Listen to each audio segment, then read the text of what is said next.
And humans do not fight that way? Humans fight to win, Admiral. We do not fight fair. We do not fight honorably. We fight to survive, and we will use any weapon, any tactic, any sacrifice necessary to make sure our enemy loses. Zorathuk looked at the destruction around him. His mighty fleet had been crushed by an enemy that should have surrendered in the first hour. What happens now? Now you go home and tell your empire what you learned here. Tell them that humanity is not interested in being conquered. Tell them that if they come back, we will be ready for them. And if the empire sends a larger fleet— Morrison was quiet for a moment. Admiral, you brought 300 ships to conquer us. We turned them into scrap metal. If your empire sends 3,000 ships, we will build bigger weapons. If they send 30,000 ships, we will find a way to destroy those too. That is what humans do. We adapt, we learn, and we never give up. The communication ended. Zorathuk's escape pod was picked up by one of the few surviving Empire ships.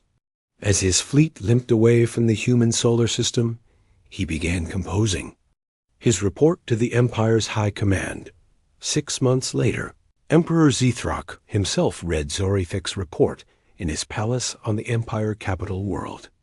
The Emperor was ancient, even by alien standards, and had ruled the Empire for over 1,000 years. In all that time, no conquest fleet had ever been defeated. "You are certain of these facts?" the Emperor asked. "Yes, Your Majesty," replied Zorathuk, who now bore the scars of his defeat. The humans destroyed 250 ships and captured 50 more. They fought with tactics that our battle computers could not counter. They turned their entire solar system into a weapon. And their response to our offer of surrender? They refused completely, Your Majesty. More than that, they seemed insulted by the suggestion.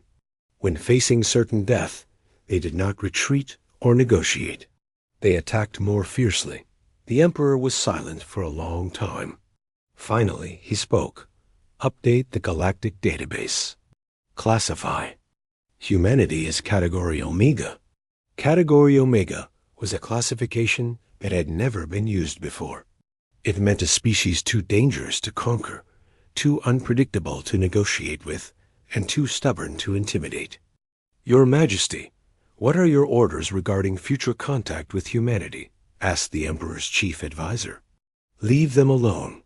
Do not enter their space. Do not threaten their colonies. If they expand toward our territory, we retreat.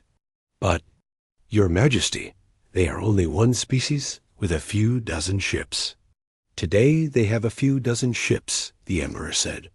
"But they are humans. They learn from every battle. They adapt to every challenge, and they never forget an enemy. In 100 years, they may have 1,000 ships. In 1,000 years, they may threaten us." The Emperor stood and walked to a window that showed the capital city below. For 3,000 years, this empire has grown by conquering those weaker, and ourselves. But the humans have taught us something important. There is a difference between being weaker and being weak. Meanwhile, back on Earth, Dr. Kevin Park was addressing the Global Defense Council 1 year after the battle. The room was filled with military leaders and scientists from every human nation.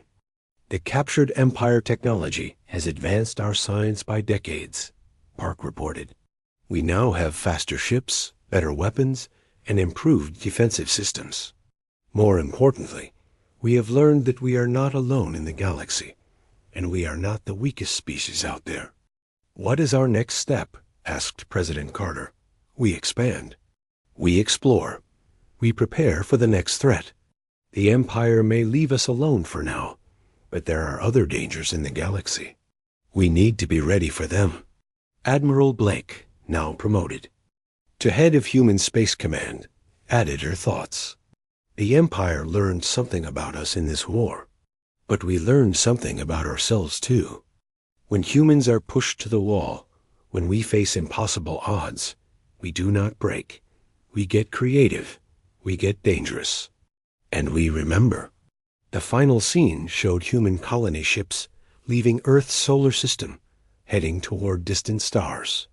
Each ship carried not just colonists and supplies, but also weapons and the hard-won knowledge of how to fight impossible battles and win throughout the galaxy.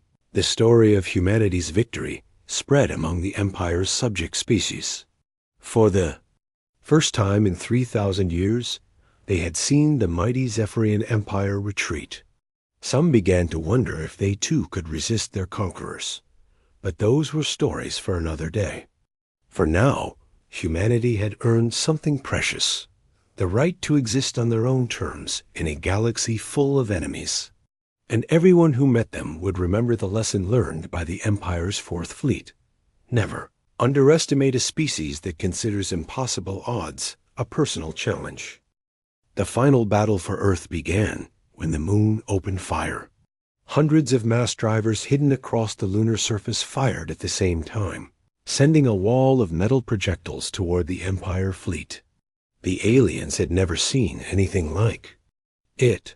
Their ships were built to fight other ships, not to survive being hit by thousands of pieces of metal moving at impossible speeds. Commander Beth Wilson watched the battle from the orbital command center above Earth. She had been put in charge of coordinating all human defenses when the shooting started. Through her screens, she could see Empire ships being torn apart by the lunar bombardment. "Report on enemy fleet status," Wilson ordered. 67. "Empire ships destroyed or disabled," reported Lieutenant Kyle Adams. "They are trying to retreat to a safe distance, but our railgun platforms are still hitting them."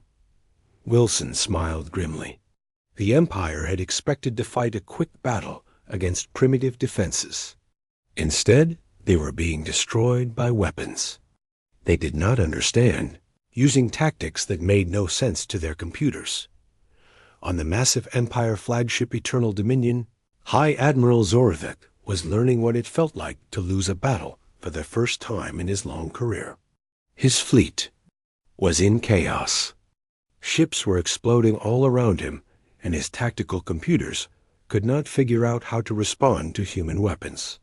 "Sir, we must retreat," urged his tactical officer. "We have lost over half the fleet. The humans have more weapons than our intelligence indicated." "No," Zorovec said through gritted teeth. "We are the Zephyrian Empire. We do not retreat from primitive species. Bring the Eternal Dominion forward. We will destroy their moon fortress." The massive flagship was the largest ship ever built by the Empire. It was 5 miles long and carried enough weapons to crack a planet's surface, if anything could break through human defenses. It was the Eternal Dominion. General Murphy watched the huge alien ship approaching from his command, centered deep inside the moon. The flagship was so large that it blocked out stars as it moved. Its weapons were already charging, preparing to bombard the lunar surface. "Sir, that ship is too big for our railguns to stop," reported Captain Ross. "Its armor is too thick." "Good thing we did not plan to use railguns on it," Murphy replied. For months, human engineers had been preparing for exactly this situation. They knew the Empire would eventually send their largest ship to break the deadlock. The moon's interior had been hollowed out and filled with the biggest surprise humanity had prepared. "Activate the lunar cannon," Murphy ordered. Deep inside the moon, massive machinery began to move. The entire core of the moon had been converted into a single enormous weapon. Not a railgun or missile launcher, but something much simpler and much more destructive. "Sir, what exactly is the lunar cannon?" asked Captain Ross, who was new to the command staff. "We took the idea from an old human weapon called a shotgun," Murphy explained. "Instead of firing one large projectile, we fire thousands of small ones at the same time." The moon's surface split open along hidden lines, revealing a weapon system that covered half the lunar hemisphere. Thousands of launch tubes pointed toward the Empire flagship. Each tube contained hundreds of metal pellets, each one moving at tremendous speed when fired. "Fire," Murphy ordered. The lunar cannon fired with a sound that could be heard through the moon's artificial atmosphere. Millions of metal pellets shot out from the moon's surface in a spreading cloud. The Empire flagship shields were designed to stop large projectiles and energy beams, but they could not stop millions of tiny pieces of metal all hitting at the same time. The Eternal Dominion's shields collapsed under the massive bombardment. The metal pellets punched through the ships, armor like bullets through paper. In 30 seconds, the mighty flagship was turned into drifting wreckage. High Admiral Zorathik found himself floating in an escape pod, watching his fleet burn around him. Less than 50 Empire ships remained out of the 300 that had arrived. Most of those were damaged in trying to retreat. A human voice came over his pod's radio. It was Captain Jake Morrison, the same human who had delivered the original warning. "Admiral Zorathek, this is Captain Morrison of the UES Horizon. Do you remember what I told you when this started?" Zorathik's throat was dry, but he managed to speak. "You said we should reconsider our position." "That is right. I also said it was our only warning to you. You chose not to listen." Morrison's ship appeared on Zorathik's screen. The human vessel looked tiny compared to the wreckage of Empire. Ships floating around them. "How?" Zorathik asked. "How did a primitive species defeat the Empire's Fourth Fleet?" "We are not primitive," Morrison replied. "We are different. You have spent 3,000 years conquering species that fight the way you expect them to fight. Logical tactics, predictable strategies, rational responses to overwhelming force. The Empire fleet moved deeper into the human solar system, but High Admiral Zorathik noticed that his ships were moving more slowly than planned. After losing 12 vessels in the asteroid belt, his captains were being careful. They kept their distance from human ships and checked every piece of floating metal for hidden weapons. "Report on human defenses around their home planet," Zorathik ordered. His intelligence officer pulled up the data. 12 orbital platforms around Earth, sir. They appear to be simple defensive stations with basic weapons. And their moon? The moon shows signs of human activity, but nothing that looks like major weapons. Probably just mining operations and communication equipment. Zorathik nodded. The humans had surprised him in the asteroid belt, but they could not have many more tricks. Soon his fleet would reach Earth, and this strange war would be over. What Zorathik did not know was that humans had been preparing for this moment for months. The orbital platforms were not simple defensive stations.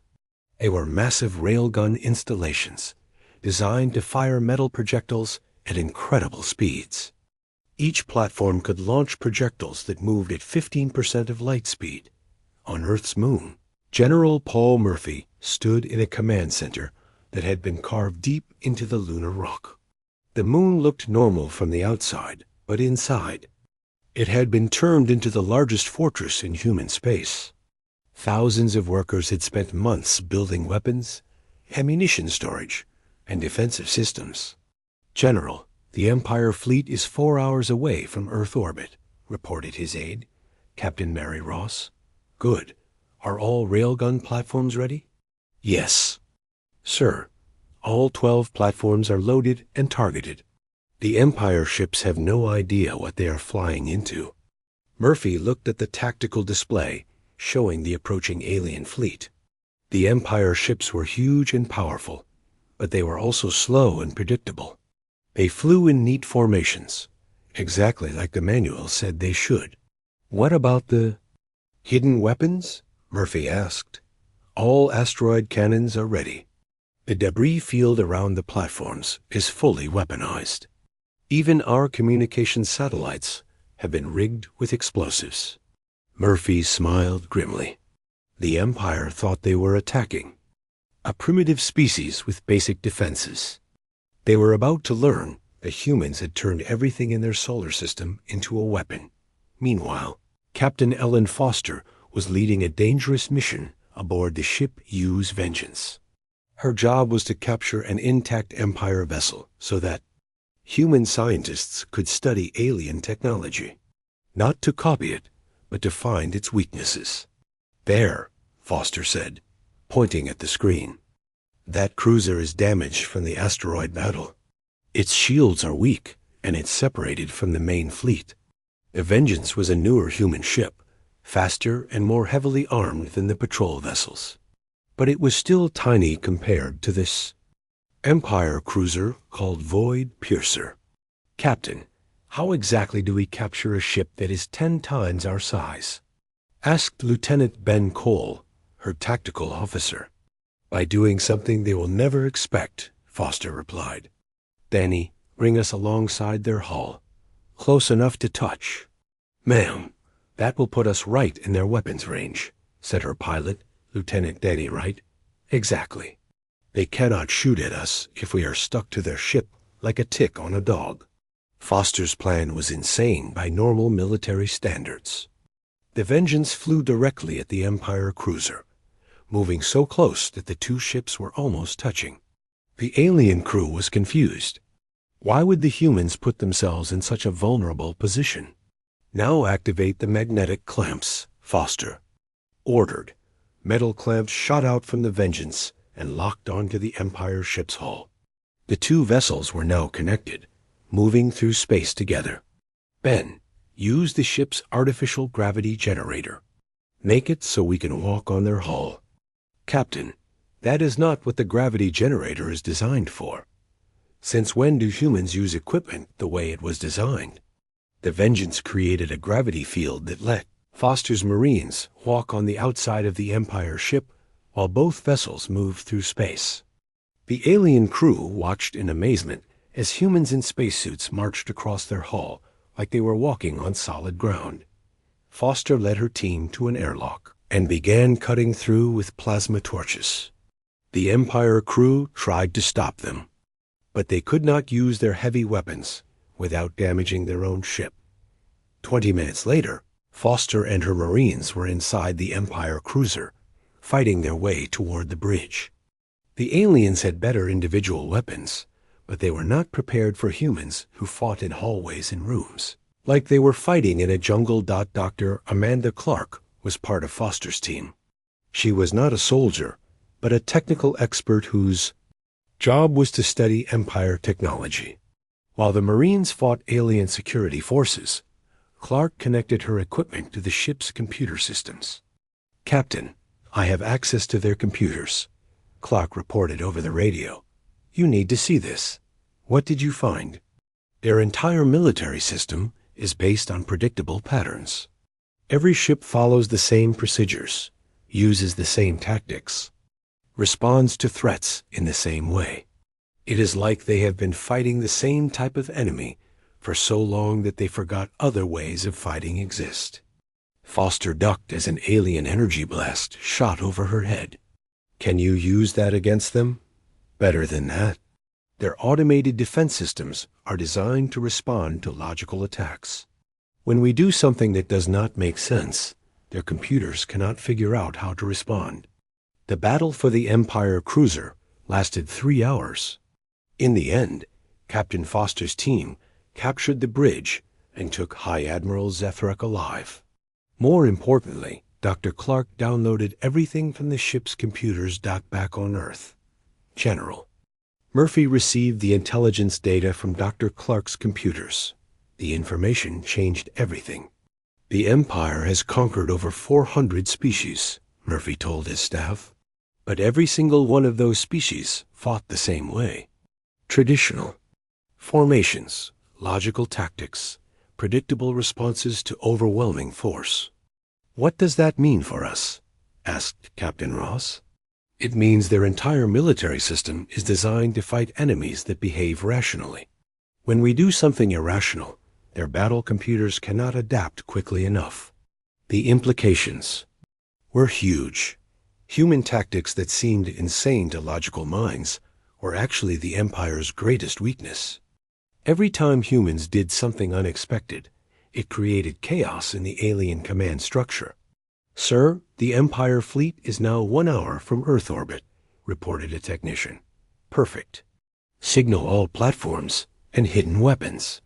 When they get close, enough, we hit them with everything at once." The Empire fleet approached Earth in perfect formation. Zorithak was confident that his remaining ships could destroy the human orbital platforms quickly and then bombard the planet into surrender. "Sir, the human platforms are powering up weapons," reported his tactical officer. "As expected, target all platforms and prepare to fire."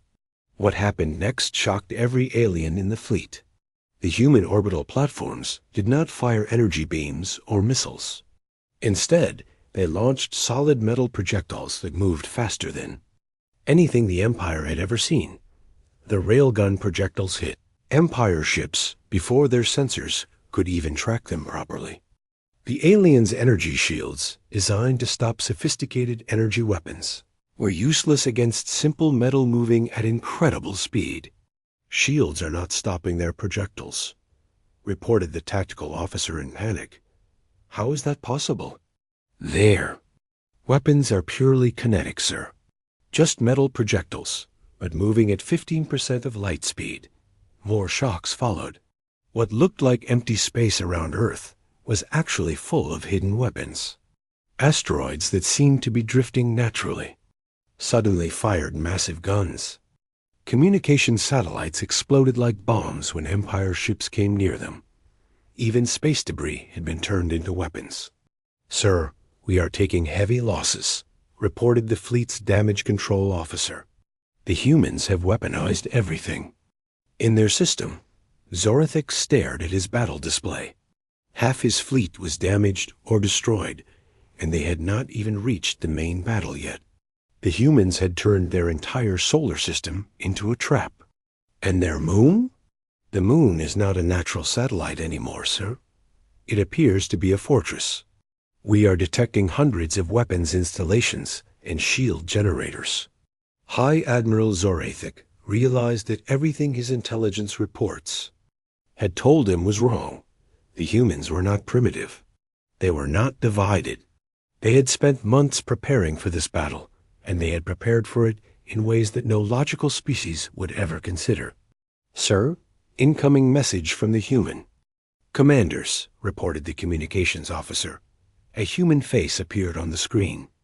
It was General Murphy, calling from his command center on the moon. "Admiral Zorithik, this is General Murphy of the Human Defense Forces. We told you to leave our system. You chose not to listen. Now you will learn why that was a mistake."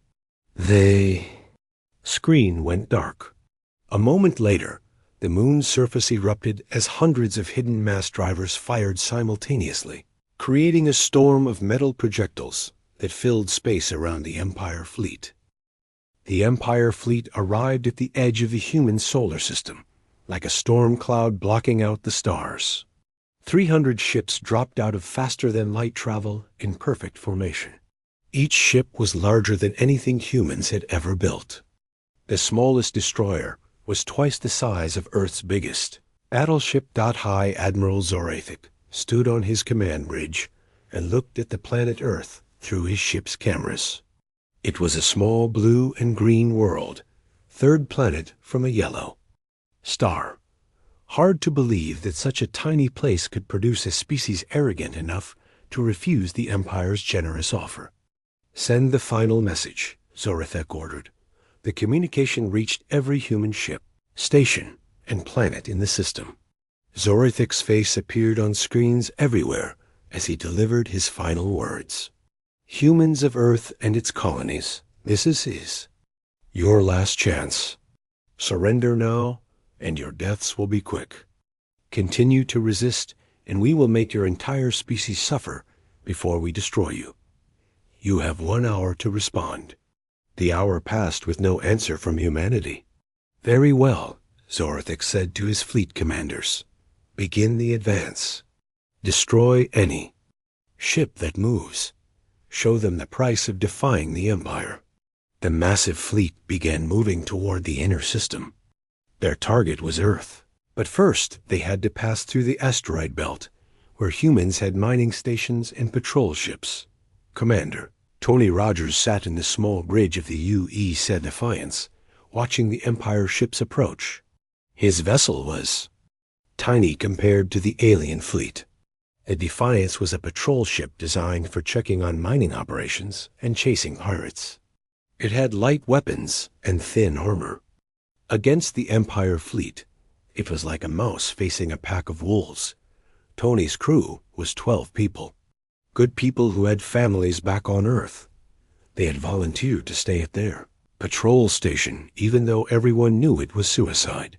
"Sir, we could still run," said Lieutenant Carroll Price, his weapons officer. "The escape pods could reach the mining station before they catch us." Tony looked at the Empire fleet on his screen. The lead ship was a massive cruiser with enough firepower to destroy a city. Behind it came dozens of destroyers and fighters. By all logic, Carroll was right. They should run. "No," Tony said quietly.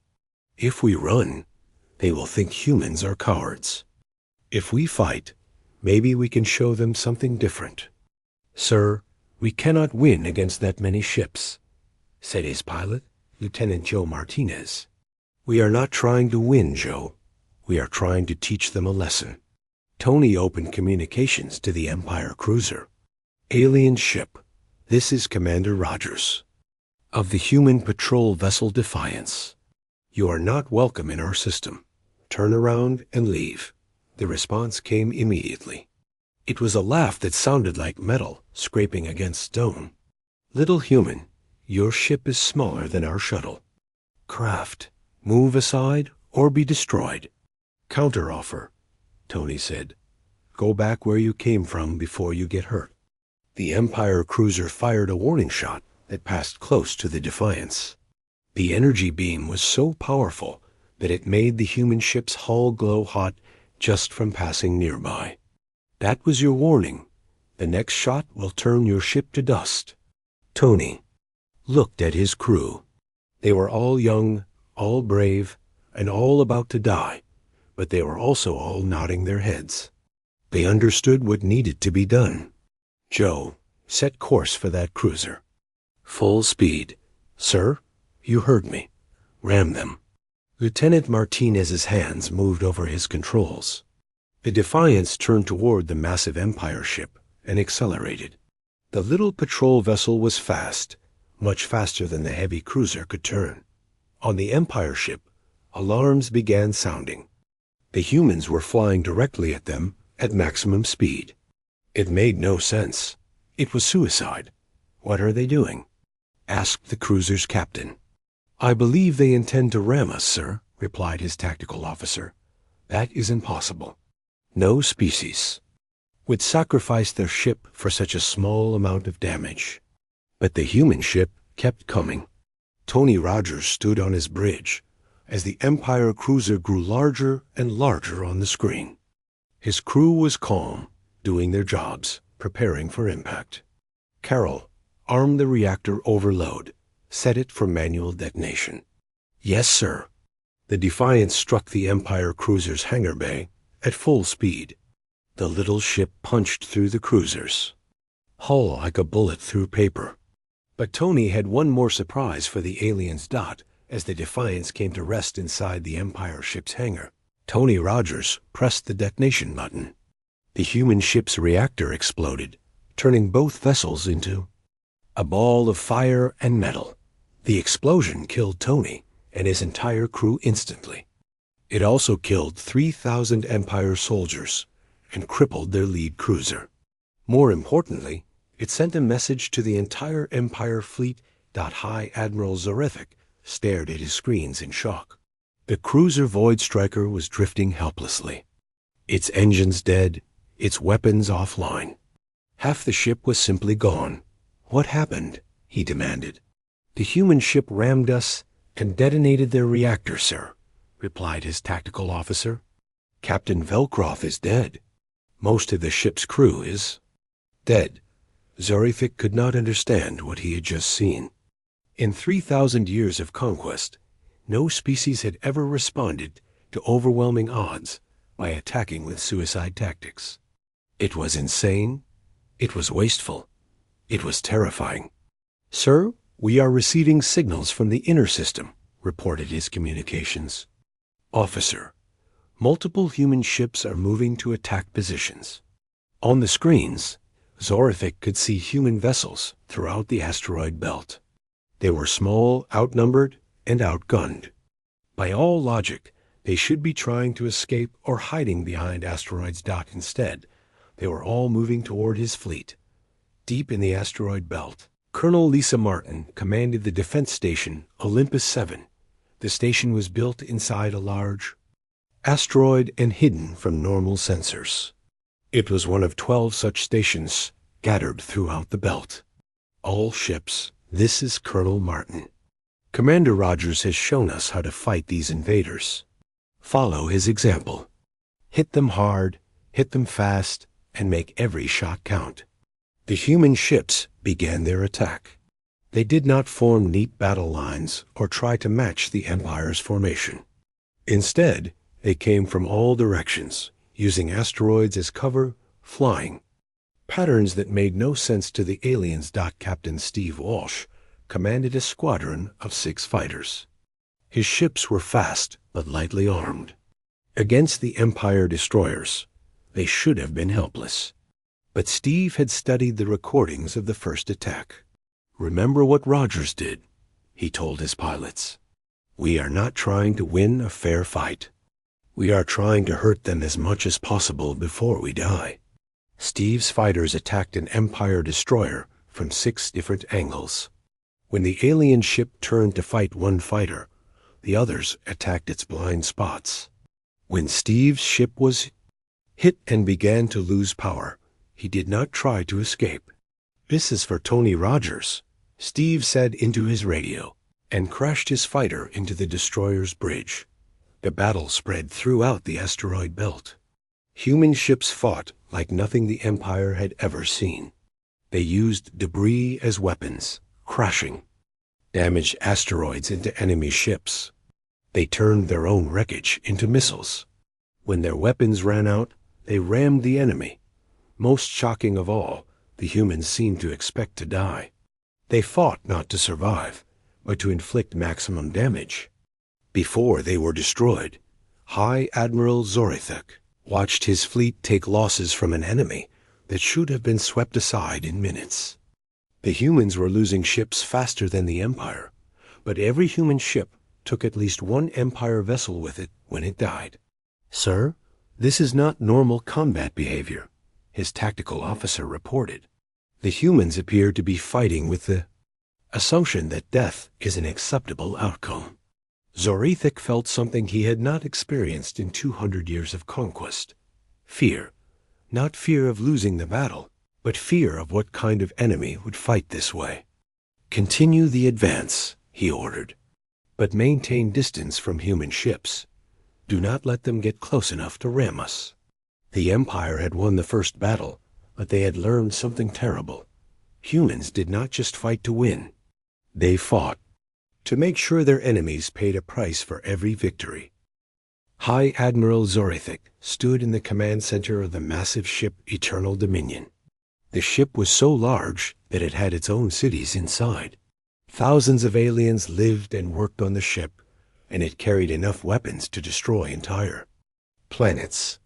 Zorithic had been commanding fleets for over 200 years, and he had never lost a battle.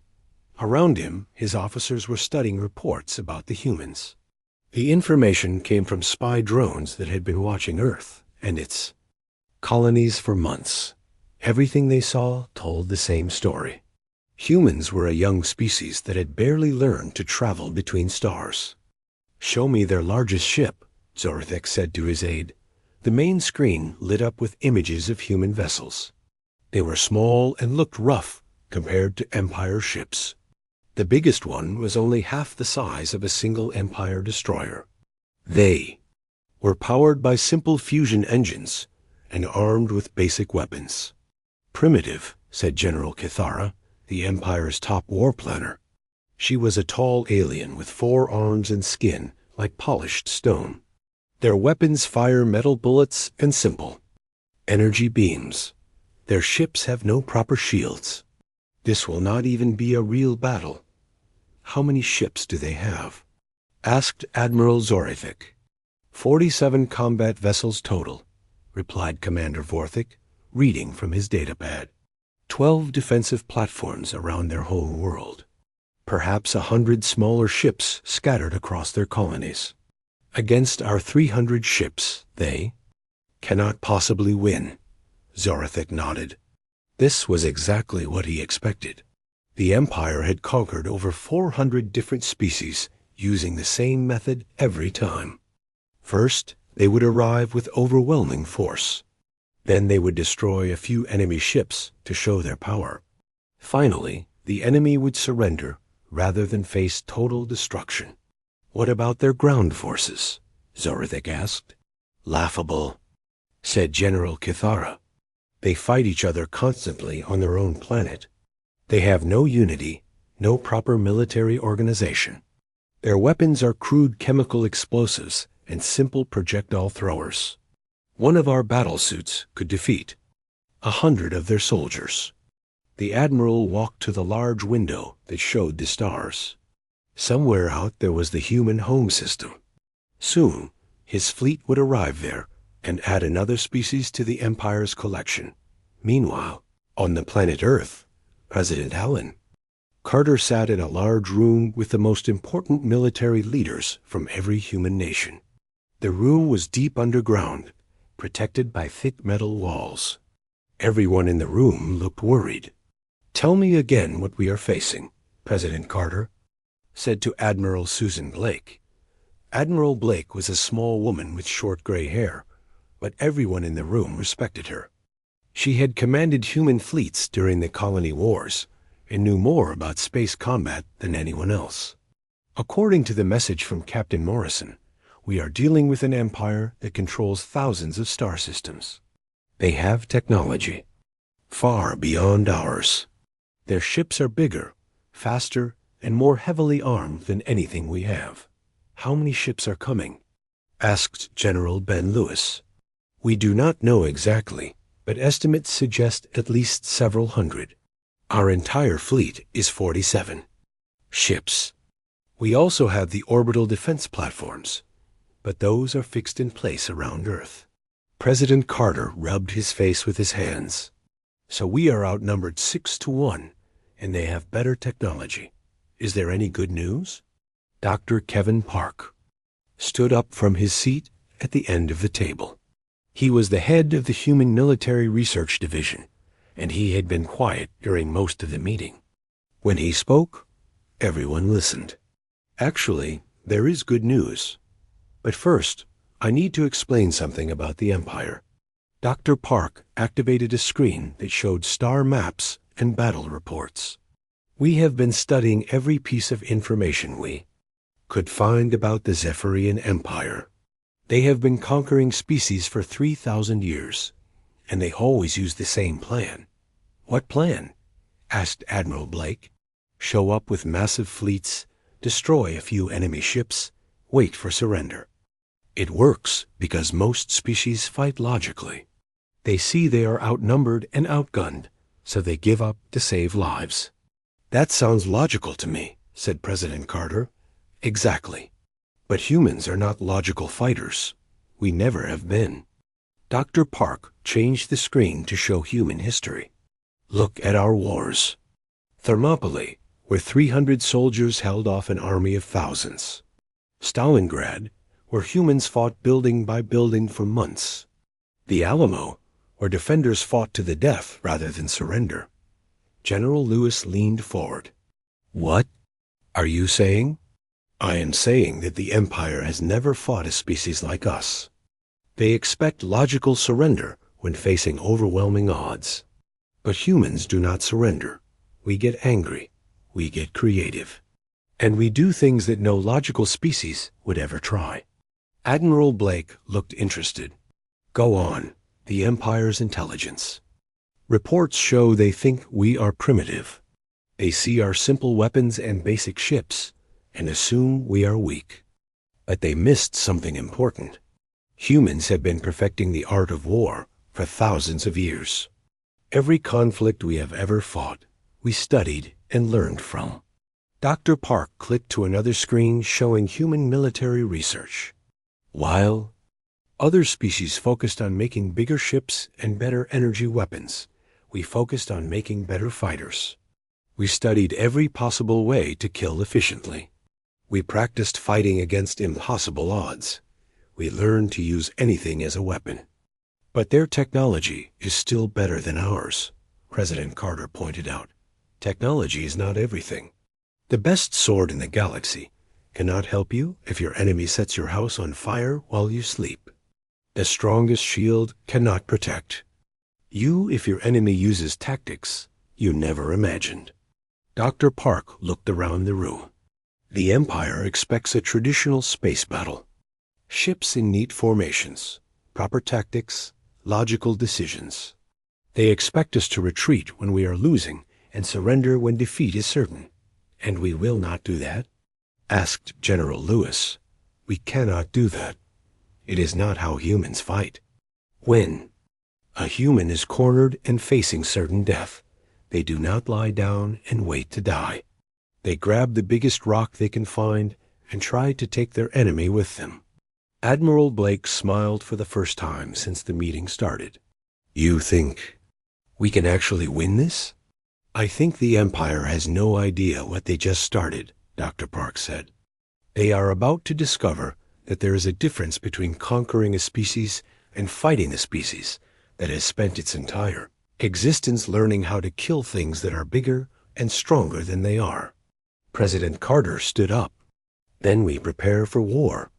Not a war to win, but a war to make them regret ever finding us. Back on the Eternal Dominion, High Admiral Zorethek received the final intelligence report about humanity. Everything confirmed what they already knew. Humans were primitive, divided, and vastly outnumbered. Begin the jump to their system, he ordered. We will arrive in 3 days and end this quickly. Add the humans to the list of conquered species. As the massive Empire fleet prepared to travel toward Earth, none of them knew they were about to encounter something they had never faced before. They were about to fight a species that considered impossible odds a personal challenge.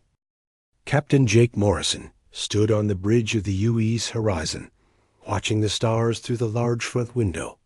The ship had been traveling through deep space for 3 weeks now, looking for new planets and checking on the outer edges of human space. Jake was a tall man with gray hair and steady hands. He had been flying ships for 20 years and had never seen anything like what his crew found today. Captain, you need to see this, called out Commander Lisa Hayes from her station. She was the ship's expert on alien life and strange objects they might find in space. Her voice sounded worried, which made Jake walk over quickly. On her screen was something that definitely did not belong to humans. The object was about the size of a small car, made of smooth metal that seemed to change colors as it moved. Strange symbols glowed along its sides, and it was clearly watching the horizon. How long has it been following us? Jake asked. About an hour. It appeared right after we came out of our last jump. It's scanning us with some kind of beam, Lisa said, pointing to the readings on her screen. The technology is way beyond anything we have. Jake called his communications officer over. Danny, try to make contact with that thing. Use every frequency we have. Danny Kim was young, but good at his job. His fingers moved quickly over his controls, sending signals toward the alien probe. For several minutes, nothing happened. Then suddenly, every screen on the bridge lit up with the same image. A face appeared on their screens. It was not human. The being had pale blue skin, large dark eyes, and a mouth that was too wide. When it spoke, the words came out in perfect English, though the voice sounded cold and mechanical. Primitive humans of the third planet in this system, you have been found by the Zephyrian Empire. I am Overseer Vex 7, speaking for the mighty forces that rule this part of the galaxy. Jake felt his stomach drop. Lisa grabbed his arm, her face pale. The rest of the bridge crew stopped what they were doing and stared at the screen. The alien continued talking. Your species has been watched and studied. We know about your small ships, your weak weapons, and your few colonies. You are like children playing with fire, and you will hurt yourselves and others if you are not controlled. What do you want from us? Jake asked, stepping closer to the screen. Want? We do not want anything from you. We are giving you a gift of order, peace, and proper guidance. Your species will surrender all weapons and ships to the Empire. Your governments will step down. Your people will work where we tell them to work. In return, you will be protected and fed. Jake looked around the bridge. His crew members were angry and scared. Some were making fists with their hands. Others looked like they wanted to hide. And if we refuse? Jake asked, though he already knew he would not like the answer. The alien's wide mouth curved into what might have been a smile, but it was not friendly. Refusal is not possible. However, if you are foolish enough to resist, your species will be removed from existence. Every human, every city, every trace that your people ever lived will be erased. We have done this before to others who could not understand our generosity. Lisa stepped forward. How many species have joined your empire? Willingly? All of them, eventually. Some required more convincing than others. The Morvic fought for 6 days before they understood. The Thrain lasted almost a month. Your species appears even more stubborn than they were. Jake felt anger building in his chest. These aliens talked about destroying entire peoples like it was a simple job to be finished. They spoke about humans like they were animals that needed to be put in cages. You have one of your cycles, which we calculate as roughly 6 of your months, to prepare for our arrival. Gather your leaders. Prepare your surrender. Make it easy for everyone. And where should we send our answer? Jake asked. You do not need to send anything. We will come to you.